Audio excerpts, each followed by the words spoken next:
تمام تعریفیں اللہ وحدہ لا شریک کے لیے ہیں۔ بے شمار لا تعداد درود و سلام امام الانبیاء محمد الرسول اللہ صلی اللہ علیہ وآلہ وسلم کے لیے۔ میرے محترم بھائیوں، عزیز ساتھیوں، رسول اللہ صلی اللہ علیہ وآلہ وسلم نے اللہ تعالیٰ کے حکم سے اللہ تعالیٰ نے اپنے بعض رسولوں کو غیب کی خبروں پر مطلع کیا ہے۔ قرآن مجید کہتا ہے وَلَٰكِنَّ اللَّهَ يَجْتَبِي مِن رُّسُلِهِ، اللہ تعالیٰ اپنے رسولوں میں سے جسے پسند کرتا ہے اسے آنے والی خبریں، جو مستقبل کا حال ہے، جتنا چاہتا ہے ان کے سامنے بیان کر دیتا ہے۔ تو میرے محترم بھائیوں، نبی صلی اللہ علیہ وسلم نے بھی قیامت تک آنے والے بڑے بڑے فتنے، بڑی بڑی آزمائشیں، بڑی بڑی نشانیاں بیان کی ہیں۔ البتہ قیامت کا جو حتمی علم ہے وہ اللہ تعالیٰ نے کسی کو عطا نہیں کیا۔ قرآن مجید میں بے شمار آیات ہیں جس میں آپ صلی اللہ علیہ وسلم سے لوگوں نے سوال کیے، تو آپ نے کہا کہ اس کا علم اللہ کے سوا کسی کے پاس نہیں۔ ایون حدیث جبریل کے اندر بھی یہ موجود ہے، جو ایمان کے چیپٹر میں، جس کے عمر رضی اللہ تعالیٰ راوی ہیں، انہوں نے بھی سوال کیا آخر میں مساء، قیامت کب ہوگی؟ تو فرمایا جتنا سائل جانتا ہے اتنا ہی میں جانتا ہوں، اس کی حقیقی خبر اللہ کے علاوہ کسی کے پاس نہیں ہے۔ البتہ آپ صلی اللہ علیہ وسلم نے کئی اس کی نشانیاں بیان کی۔ اس کے اندر جو سب سے بڑی نشانی ہے وہ فتنہ دجال ہے، اور اس کے ساتھ عیسیٰ علیہ السلام کا نزول ہے۔ میرے محترم بھائیوں، ہر دور میں لوگوں نے اپنے دور کے اعتبار سے جب ماضی کے ساتھ اپنے دور کی خرابیوں کو کمپیئر کیا تو اہل علم یہ امکان ظاہر کرتے رہے کہ شاید یہی وہ دور ہے جب فتنہ دجال کا آغاز ہو جائے گا۔ مگر میرے محترم بھائیوں، امکانات تو ظاہر کیے جا سکتے ہیں، لیکن حقیقت حال صرف اللہ رب العالمین کا علم ہے۔ آج بعض لوگوں نے میڈیا ہو یا جدید دور کی خرابیاں ہو، نظام ہو، معیشت ہو، سیاست ہو، ان تمام چیزوں کو بھی دجال سے جوڑنے کی کوشش کی ہے۔ ہاں، یہ سمجھ لیجئے دجال دجل سے ہے۔ دجل کا معنی فریب کاری، دھوکہ، اور عرب میں کسی دوسری دھات کے اوپر سونے کے پانی سے ملمہ سازی کر کے اس کو سونا ظاہر کرنا، اسے دجل کہتے ہیں۔ اب دجال میں مبالغہ ہے کہ انتہا درجے کا ایسا بڑا دھوکے باز کہ اگر کوئی اسے بڑا فہم و فراست والا بندہ بھی سمجھنا چاہے گا تو شاید نہیں سمجھ سکے گا۔ آپ ایک حدیث سے اندازہ لگا لیں، اللہ کے رسول نے فرمایا صلی اللہ علیہ وسلم، ایک شخص اہل علم میں سے بھی ہوگا اور اہل تقوی میں سے بھی ہوگا، جب اس کو پتہ چلے گا دجال کا ظہور ہوا ہے، تو حالانکہ آپ صلی اللہ علیہ وسلم نے منع فرمایا کہ جس طرف دجال کی خبر ہو آپ نے اس کا رخ نہیں کرنا، بلکہ آپ نے اس سے دور بھاگنا ہے اور اپنے ایمان کو محفوظ کرنے کی کوشش کرنی ہے۔ ایک شخص اس سے ملاقات کرے گا، وہ اہل علم میں سے بھی ہوگا، اہل تقوی میں سے بھی ہوگا، مگر اس کا دجل اور اس کا فریب دیکھ کر اس پر ایمان لے آئے گا۔ اس لیے آپ نے فرمایا کہ اس سے بچ کر رہنا۔ اللہ کے نبی فرماتے ہیں، اللہ کے نبی کے ایک صحابی ہیں قیس رضی اللہ تعالیٰ، اللہ تعالیٰ بعض لوگوں کو بعض صلاحیتوں سے، دماغ کی ذہانت، یا اللہ تعالیٰ کسی کو علمی طور پر اتنا تیز کر دیتا ہے۔ قیس کہتے ہیں کہ اگر نبی صلی اللہ علیہ وسلم نے دھوکہ دینا، فریب کرنا حرام نہ قرار دیا ہوتا تو مجھے اللہ تعالیٰ نے یہ صلاحیت دی تھی، میں ایسا دھوکے باز ہوتا کہ دنیا میں کوئی میرے دھوکے کو پکڑ نہ سکتا۔ اب آپ یہ سمجھ لیجئے، اب جتنی یہ شروعات ہے معاشرے کی، اس میں دکانداری ہو، اس میں تعلیم ہو، اس میں میڈیکل ہو، اس میں میڈیا ہو، آپ زندگی کا کوئی شعبہ اٹھا کے دیکھ لیں، یہ اسی طرح کا دھوکہ، اس کا آغاز آج ہو چکا ہے جس کے بارے میں نبی صلی اللہ علیہ وسلم نے نشاندہی کی۔ اب اس کو سمجھنے کے لیے یہ سمجھ لیجیے کہ یہ ساری چیزیں بڑھتی بڑھتی بڑھتی بڑھتی اتنا دھوکہ، اتنا جھوٹ، اتنا فراڈ ہو جائے گا، جیسے کہ آپ صلی اللہ علیہ وسلم نے فرمایا قیامت کی نشانیوں میں قیامت کے قریب جھوٹا سچا سمجھا جائے گا اور سچا آدمی جھوٹا سمجھا جائے گا۔ امانت دار پر کوئی اعتماد نہیں کرے گا مگر خائن کے اوپر سب اعتماد کریں گے۔ آپ معاشرے کا جائزہ لے کر دیکھ لیجیے، جو جس قدر زیادہ مکار ہے، چلاکیاں کرتا ہے، بندے بندے کو ڈستا ہے، اس کے باوجود اس کی دکان چل رہی ہے، مگر جو شخص اپنے آپ کو بچاتا ہے، دیانتداری کے ساتھ جڑا رہتا ہے، سچائی کا اظہار کرتا ہے، تنہا رہ جاتا ہے۔ تو آہستہ یہ چیزیں بڑھتی بڑھتی یہ اس نظام کو سپورٹ کریں گی جس نظام کے ساتھ دجال کا ظہور ہوگا اور اہل ایمان کی آزمائش کی جائے گی، اہل ایمان کی آزمائش کی جائے گی۔ اب ہر دور میں لوگ یہ سمجھتے رہے کہ دجال کا وقت ابھی ہو گیا ہے۔ میرے محترم بھائیوں، نبی صلی اللہ علیہ وسلم کے زمانے میں ایک شخص تھا جس کا نام شاید صافی تھا، ابن سیاد اسے کہتے ہیں۔ اس کے اندر یہ صلاحیت تھی، وہ قوم یہود میں سے تھا، بعد میں اس نے کلمہ بھی پڑھا، اس کے لیے ایک تفصیلی واقعہ کبھی بیان کریں گے۔ وہ لوگوں کے چیزوں کے بارے میں جو لوگ اپنے دل میں دماغ میں خیال کرتے وہ اس پر اندازہ لگا لیتا تھا۔ نبی صلی اللہ علیہ وسلم کو اس کے بارے میں بیان کیا گیا کہ شاید وہ دجال ہے۔ آپ صلی اللہ علیہ وسلم اس کے پاس تشریف لے گئے اور جا کر اس سے گفتگو کی۔ اس کا مطلب یہ ہے کہ آپ صلی اللہ علیہ وسلم کو بھی شبہ ہوا کہ شاید، جب اس سے کلام کیا تو اس نے کہا کہ میں دل کی بات کو بتا دیتا ہوں۔ اب آپ صلی اللہ علیہ وسلم نے کہا کہ بتاؤ میرے دل میں کیا ہے؟ تو اس نے کہا کہ دکھ دکھ کی آواز آتی ہے۔ اب آپ سوچئے، آپ صلی اللہ علیہ وسلم اس وقت قرآن مجید کی آیت دل میں پڑھ رہے تھے، وَهِيَ دُخَانٌ فَقَالَ لَهَا وَلِلْأَرْضِ ائْتِيَا۔ یہ سورۃ دخان کی آیت ہے، اس کا معنی ہے جہنم کا دھواں۔ مگر آپ نے اس کو جھٹلایا، کہا کہ تو جھوٹا ہے، خائن ہے، تو اس سے آگے نہیں بڑھ سکتا کیونکہ تو پوری بات نہیں بتا سکا کہ میرے دل میں کیا ہے۔ لیکن آپ یہ سوچئے کہ اس کا اندازہ، اس کا قیافہ قریب قریب تھا۔ اب ابو سعید خدری رضی اللہ تعالیٰ عنہ اس کے اسلام لانے کے باوجود اس سے بڑے محتاط رہتے تھے۔ ایک دفعہ وہ حج کے لیے مدینہ سے نکلے تو ابو سعید خدری رضی اللہ تعالیٰ ان کے ساتھ تھے، وہ قافلے میں۔ تو ابو سعید کہتے ہیں کہ میں ان سے نا تھوڑا سا اجتناب کر رہا تھا۔ اب راستے میں ہم نے پڑاؤ ڈالا تو میں تھوڑا اس سے دور بیٹھ گیا۔ اس نے اپنی بکری کا دودھ نکالا اور لا کر مجھے ہی پیش کر دیا۔ اب میں اندر سے سوچنے لگا کہ میں اسے نفرت کرتا ہوں، میں کیسے دودھ نوش کروں؟ میں نے بہانہ کیا، میں نے کہا ایک تو یہ دودھ گرم ہے اور دوسرا مجھے اس کی اس وقت اچھی طبیعت نہیں ہے، میں اس کو نہیں پیوں گا، انکار کرتا ہے۔ اب اس نے خود ہی کہا آپ جس وجہ سے مجھ سے نفرت کرتے ہیں مجھے بتائیں۔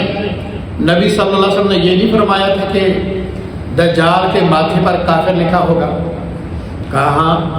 پھر کہنے لگا کہ آپ نے فرمایا تھا کہ وہ کافر ہوگا، میں تو مسلمان ہوں اور تمہارے ساتھ حج کرنے جا رہا ہوں۔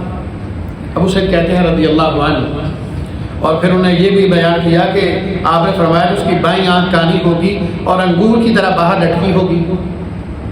تو کہتے ہیں میں اس کے قریب تھا کہ قائل ہو جاتا، اس کے قریب ہوتا تو کہنے لگا کہ میں وہ نہیں ہوں، لیکن ہاں میرا اس کے ساتھ کنیکشن ہے، میں جانتا ہوں وہ کدھر ہے۔ ابو سعید کہتے ہیں رضی اللہ تعالیٰ عنہ، میں اس سے پھر جس طرح میرا اجتناب تھا وہ یقین اور پختہ ہوا، میں اسے احتیاط کرنے لگا۔ یہ کافی زمانہ زندہ رہا، جب مدینہ میں واقعہ ہررا ہوا تو یہ غائب ہو گیا۔ اس کی نہ کسی کو پیدائش کا پتہ تھا نہ وفات کا پتہ چل سکا۔ اس پر صحابہ اور تابعین یہ سمجھتے تھے کہ یا یہ شیطان کے چیلوں میں سے کوئی خاص چیلا تھا، یا یہ دجال کا کوئی ایسا پیروکار تھا جو یہاں کی خبریں وہاں اور وہاں کی خبریں یہاں دیتا تھا۔ یعنی اس طرح کا گمان، یہ شبہ اس وقت بھی موجود رہا، اور آج کے زمانے کے اندر بھی ہر طرف یہ آج جو لوگ بیٹھتے ہیں سوشل میڈیا پر، وہ اپنے اپنے گمان کا اظہار کرتے ہیں۔ کوئی کہتا ہے وہ برمودا ٹرائی اینگل میں ہے، کوئی کہتا ہے وہ پاکستان کے ساتھ جزیرہ استولا ہے وہاں پر ہے۔ البتہ گمان کیا جا سکتا ہے، امکان ظاہر کیا جا سکتا ہے، یقینی طور پر کوئی بات وقت کا تعین اور جگہ کا تعین نہیں کیا جا سکتا۔ ہاں البتہ امام الانبیاء محمد رسول اللہ صلی اللہ علیہ وسلم نے تمام نبی اپنی امتوں کو فتنہ دجال سے ڈراتے رہے، مگر سب سے بڑھ کر نبی صلی اللہ علیہ وسلم نے اپنی امت کو فتنہ دجال سے ڈرایا، فرمایا جب سے آدم علیہ السلام سے لے کے قیامت تک دجال سے بڑا فتنہ کوئی نہیں ہوگا، اور اہل ایمان تم فتنے سے بچنے کے لیے کوشش کرنا۔ اس کے لیے سب سے پہلے نبی صلی اللہ علیہ وسلم نے سورہ الکہف کے بارے میں فرمایا کہ اگر تم ہر جمعے اس کی تلاوت کرو اور اس کی پہلی 10 آیتیں اور آخری 10 آیتیں، ایک حدیث میں پہلی 10 ایک میں ہے آخری 10، لیکن تطبیق یہ ہے کہ پہلی 10 بھی اور آخری 10 بھی، جو حفظ کرے گا اس کی تلاوت کرتا رہے گا، اللہ تعالیٰ دجال کا فتنہ اور دجال جیسے اور فتنے اللہ ان سے بھی اپنے بندوں کو محفوظ رکھے گا۔ اب میرے محترم بھائیوں یہ بات سمجھ لیجیے، اس کی تفصیل اتنی لمبی ہے، اتنی روایات ہیں کہ شاید وہ 4-6 گھنٹوں میں بھی بیان نہیں ہو سکتی، مگر بطور مسلمان مجھے کیا ضرورت ہے، ہم اس سبق کو ہم کور کرتے ہیں تھوڑے منٹوں میں۔ اللہ کے نبی نے فرمایا صلی اللہ علیہ وسلم، وہ یقینی طور پر مسلمانوں کا ایک لشکر قسطنطنیہ پہ حملہ آور ہوگا، پیچھے سے شیطان آواز دے گا کہ دجال کا ظہور ہو چکا ہے، عراق اور لبنان کے درمیان کوئی علاقہ ہے، مسلمان پلٹیں گے اس کی طرف، مگر اس وقت تک ظہور نہیں ہوا ہوگا، لیکن جب وہاں پہنچیں گے تو پھر اس کے آس پاس کہیں اس کا ظہور ہو جائے گا۔ اور اسی طرح مہدی علیہ السلام کے بارے میں بھی ہے کہ مسلمان اس کے بارے میں مسجد حرام میں جمع ہوں گے، اس کو تلاش کرنے کی کوشش کریں گے، یہاں تک کہ مہدی علیہ السلام کو وہ باب ملتزم کے ساتھ چمٹا ہوا پالیں گے، ان کو پہچان لیں گے، مگر مہدی علیہ السلام انکار کرتے رہیں گے۔ پھر اہل علم علماء ان کی باعث کریں گے اور وہ کہیں گے اچھا اگر میری ہی بات کرنی ہے تو میں بیعت لوں گا جہاد فی سبیل اللہ پر، اس کے علاوہ میں بیعت نہیں لوں گا، میں اس کی بیعت قبول کروں گا جو میرے ساتھ مل کر اللہ کے راستے میں قتال کرے گا۔ اب ادھر یہ معاملہ ہو چکا ہوگا، ادھر اس کا ظہور ہو چکا ہوگا، اور وہ کیا کرے گا، وہ 40 روز تک دجال دنیا میں رہے گا۔ اب اس میں دونوں چیزیں ہیں، حدیث میں ہے کہ پہلا دن 1 سال کے برابر ہوگا، دوسرا دن 1 مہینے کے برابر ہوگا، تیسرا دن 1 ہفتے کے برابر ہوگا، باقی دن عام دنوں کے برابر ہوگا۔ اس کی بعض لوگوں نے 2 تفسیر کی ہیں، ایک نے کہا کہ پہلا دن ایسا ہوگا کہ سورج غروب ہی نہیں ہوگا جیسے 1 سال تک، بعض نے کہا نہیں، چونکہ وہ مسلمانوں کے لیے اتنی بڑی آزمائش اور مصیبت کا دن ہوگا کہ وہ دن ختم ہونے کا نام نہیں لے گا۔ جیسے تم زندگی میں کسی مشکل میں ہو تو چند لمحے بھی بڑے ہو جاتے ہیں، اور اگر وہی آسودگی ہو تو سارا دن بھی محسوس نہیں ہوتا، مہینے بھی محسوس نہیں ہوتے، مگر تکلیف کی چند گھڑیاں بھی انسان کو سالوں پر محیط لگتی ہیں، چونکہ وہ آزمائش اور اتنا بڑا ہے کہ اس سے پہلے 3 سال تک دنیا میں قحط ہوگا، قحط کے بعد اس کے ہاتھ میں بارش کا اختیار ہوگا، ہواؤں کا اختیار ہوگا، رزق اور فصلیں اگانے کا اختیار ہوگا، علاقوں کو بنجر کرنے کا اختیار ہوگا آزمائش کے لیے، دریاؤں کے پانی کو خشک کرنے کا اختیار ہوگا، لوگوں کو زندہ کرنے کا اختیار ہوگا، لوگوں کو مارنے کا اختیار ہوگا۔ اتنے اختیار کے ساتھ جب وہ اترے گا، جو اس اس کا سامنا کرے گا وہ اس کے فتنے کا شکار ہو جائے گا۔ اور یہ بھی فرمایا کہ اصفہان کے 70,000 یہودی سب سے پہلے اس کی بیعت کریں گے، اس کے ساتھ نکلیں گے، اس کے پیروکار ہوں گے، وہ ان کا پیشوا ہوگا، اور اس کا جو سفر کا انداز ہے وہ ایک لمحے میں دنیا کے اس کونے سے اس کونے میں چلا جائے گا اور اس کونے سے اس کونے میں چلا جائے گا، یعنی بے پناہ صلاحیتیں اس کے پاس ہوں گی لوگوں کے ایمان کا امتحان لینے کے لیے۔ اب یہ سبق اپنی جگہ پر بے شمار تفاصیل کے ساتھ موجود ہے، لیکن مجھے اور آپ کو سمجھنے کے لیے اللہ کے رسول سے صحابہ نے پوچھا صلی اللہ علیہ وسلم اس کے فتنے سے بچنے کے لیے کیا کرنا ہوگا؟ جب رزق کا اختیار اس کے پاس ہوگا، فصلوں کے اگانے کا، بنجر کرنے کا، بارشوں کا، ہواؤں کا، دریاؤں کا اختیار اس کے پاس ہوگا، تو اہل ایمان کے پاس کیا ہوگا؟ تو فرمایا نبی صلی اللہ علیہ وسلم نے اہل ایمان کو اللہ کا جو ذکر ہے یہی ان کے لیے کھانے کا کام کرے گا، یہی ان کے لیے پینے کا کام کرے گا۔ آج آپ حیران ہوں گے کہ ہم اللہ کا ذکر کرتے ہیں مگر نہ ہماری بھوک مٹتی ہے نہ پیاس مٹتی ہے، تو کوشش کیجئے اپنی اور اپنے گھروں کی یہ تربیت کیجئے کہ ہمیں اللہ کے ذکر سے ہماری بھوک بھی مٹنی چاہیے، ہماری پیاس بھی مٹنی چاہیے۔ اس قدر توجہ سے، اس قدر محبت سے اللہ کا ذکر کیجئے، اور آپ صلی اللہ علیہ وسلم پر درود پڑھیے کہ یہ درود کا پڑھنا، یہ اللہ کا ذکر کرنا، اللہ کی تسبیح و تقدیس کرنا، اللہ کی کبریائی کو بیان کرنا، یہ آپ کی صحت کے لیے بھی شفا کا باعث بنے، آپ کی بھوک کے لیے بھی یہ کفایت کرے، آپ کی پیاس کو بھی بجھا دے۔ فرمایا اس زمانے میں اہل ایمان کا کھانا اور پینا اللہ کا ذکر ہوگا، یہ ان کو کفایت کرے گا۔ اب جہاں تک سورہ کہف کی جو آیتیں پڑھنے کا نبی صلی اللہ علیہ وسلم نے حکم دیا اس پر غور کیجئے۔ یہ سورہ کہف کی آیتیں پڑھنا یہ عربی نہیں ہے کہ پڑھ لیا اور یہ کفایت کر جائے گا، نہیں میرے بھائیوں، یہ ایک پالیسی بیان ہے اللہ تعالیٰ کا۔ آپ کبھی توجہ سے سورہ کہف کی پہلی 10 آیتیں پڑھیے گا، آپ کو نظر آئے گا کہ اس کے اندر وہ پالیسی اور وہ سبق موجود ہے کہ اگر ایمان کو بچانا پڑ جائے یا ایمان کو فتنوں سے، بادشاہوں سے محفوظ کرنا پڑ جائے تو راستہ کیا ہے؟ قرآن مجید نے کہا اِذْ أَوَى الْفِتْيَةُ إِلَى الْكَهْفِ فَقَالُوا رَبَّنَا آتِنَا مِن لَّدُنكَ رَحْمَةً وَهَيِّئْ لَنَا مِنْ أَمْرِنَا رَشَدًا۔ اس سے پہلے فرمایا ام حسبت ان اصحاب الكهف والرقيم كانوا من آیاتنا عجبا، تم نے کیا گمان کر لیا وہ تختی والے اور غار والے یہ ہماری کوئی عجیب نشانیاں تھی؟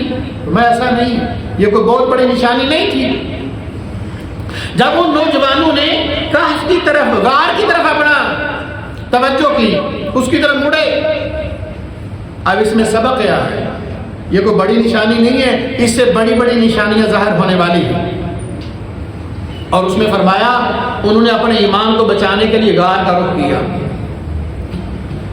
اب وہ زمانے تھے، جنگل تھے، نخلستان تھے، آبادیاں کم تھیں۔ اب کون سا غار ہے کہ جس کی طرف اہل ایمان اپنے ایمان کو بچانے کے لیے جا سکتے ہیں؟